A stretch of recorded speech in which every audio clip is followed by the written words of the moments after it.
नमस्कार विद्यार्थ्यांनो, माझे नाव आहे पंकज रामदास मते आणि आज आपण शिकणार आहोत गणित ह्या विषयातला 6वीतला धडा क्रमांक 2 त्याचा सराव संच 3. तर चला सुरू करूयात. या सराव संच 3 ला आपण आज सोडून.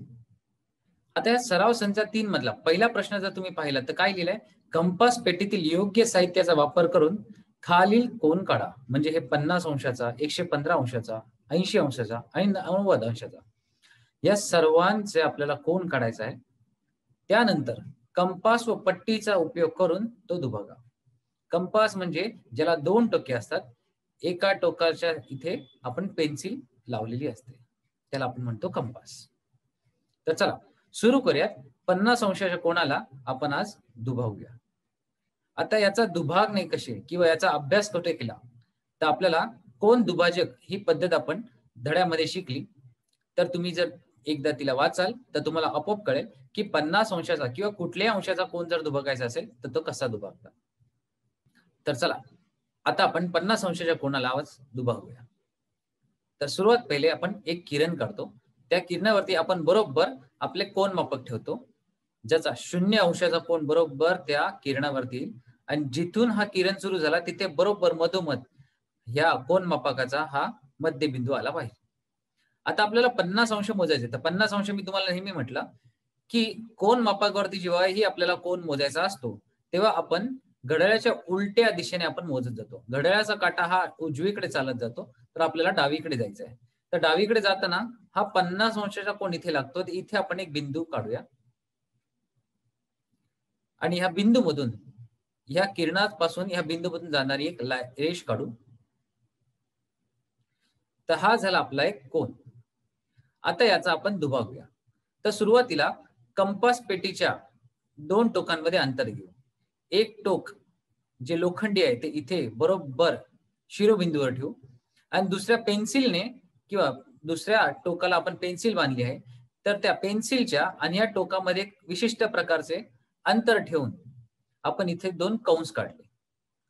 पण लक्षात ठेवा, हा कंस काढल्यानंतर दुसरा जेव्हा कंस काढतो त्यावेळेस ते अंतर तितकेच राहिले पाहिजे जितके अंतर आपण हे कंस काढताना ठेवले. आता पुन्हा अजून एक विशिष्ट अंशाचा माप घेऊन किंवा अंतर घेऊन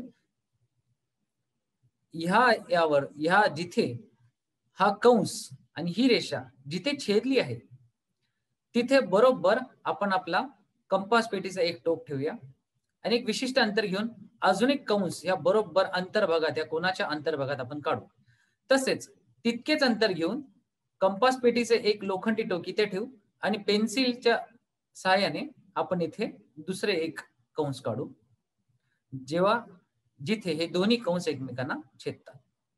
आता या छेदन बिंदूमधून या शिरोबिंदूपासून या छेदन बिंदूमधून जाणारी एक किरण काढू आणि हीच किरण झाली या 50 अंश कोनाच्या कोन दुभाजक.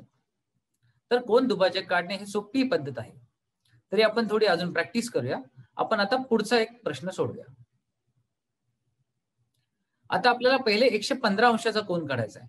त्यावरती बरोबर आपण आपली कोन मापक ठेवू. आता इथे मी तुम्हाला म्हटल्याप्रमाणे घड्याळाच्या उलट्या दिशेने जायचं आहे. तर आपल्याला पहा 115 अंशाचा कोन कुठे येतो. तर हा झाला 110 आणि हा झाला 115. तर बरोबर 115च्या वरती आपण एक ठिपका किंवा एक बिंदू काढूया आणि त्यानंतर या शिरोबिंदूपासून या बिंदूमधून जाणारी एक किरण काढू. आता आपण एक काम करूया.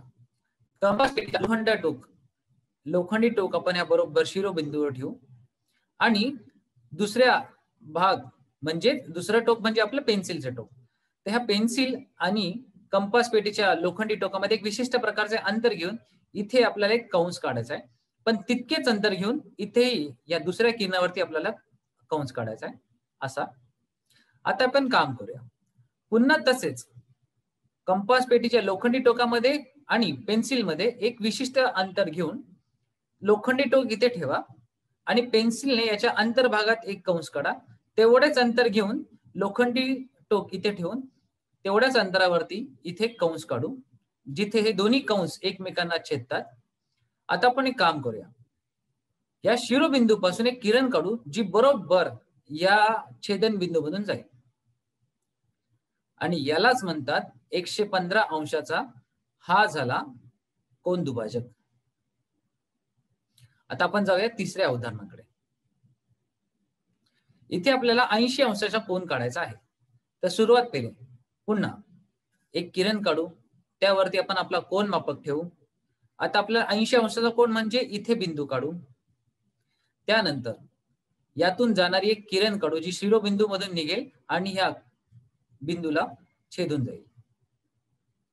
आता यापुढे कंपासच्या साहाय्याने एक विशिष्ट अंतर लोखंडी टोक आणि पेन्सिल मध्ये घेऊन ह्या किरणावरती आणि ह्या किरणावरती आपण एक कंस काढूया. परंतु कंस काढताना लक्षात ठेवा, पेन्सिलचे टोक आणि लोखंडी टोक कंपास पट्टीच्या दोघांमधले अंतर बदलता कामा नये.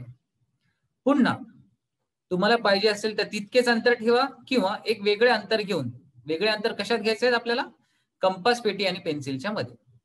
तर इथे इथून लोखंडी टोक ठेवा, इथून लोखंडी टोक ठेवून पेन्सिलच्या सहाय्याने इथे एक कंस काढा. तेवढेच अंतर ठेवा, लोखंडी टोक आता इथे ठेवा आणि त्याने पेन्सिलच्या सहाय्याने इथे कंस काढा.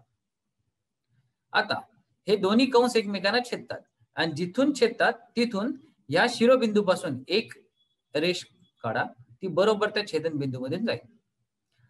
तर ही जी किरण मिळाली, ही किरण आहे या 80 अंशाचा कोन दुभाजक. आता सगळ्यात शेवटचा म्हणजे 90 अंशाचा कोन म्हणजेच काटकोन. आता ह्या काटकोनाचा आपल्याला कोन दुभाजक काढायचा आहे.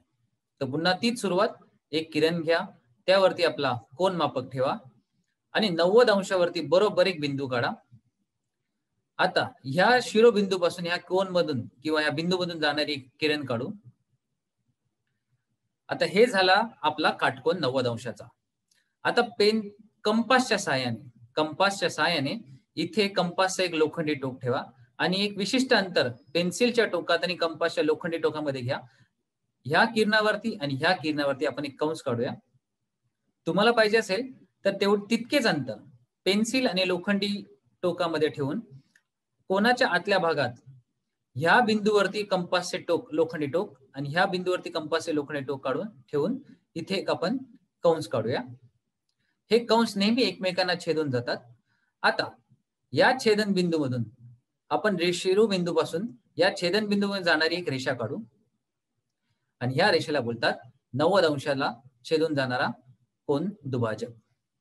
तर अशा प्रकारे आपण कोन दुभाजक काढतो. तर आज आपण काय शिकलो? आज आपण सराव संच 3 सोडून घेतला, जिथे आपण पाहिले कोन मापकाचा, फूटपट्टीचा आणि कंपास पट्टीचा उपयोग कसा करायचा. आता अशाच प्रकारे ह्या संपूर्ण साहित्यांचा उपयोग आपल्या पुढे येणाऱ्या धड्यांमध्ये आपल्याला करायचा आहे. तर विसरू नका, आज आपण कोन दुभाजक कसा काढला, आपण फूटपट्टीचा, कंपास पेटीचा आणि कोन मापकाचा वापर कसा केला. तर चला भेटूयात आपण पुढच्या भागात. धन्यवाद.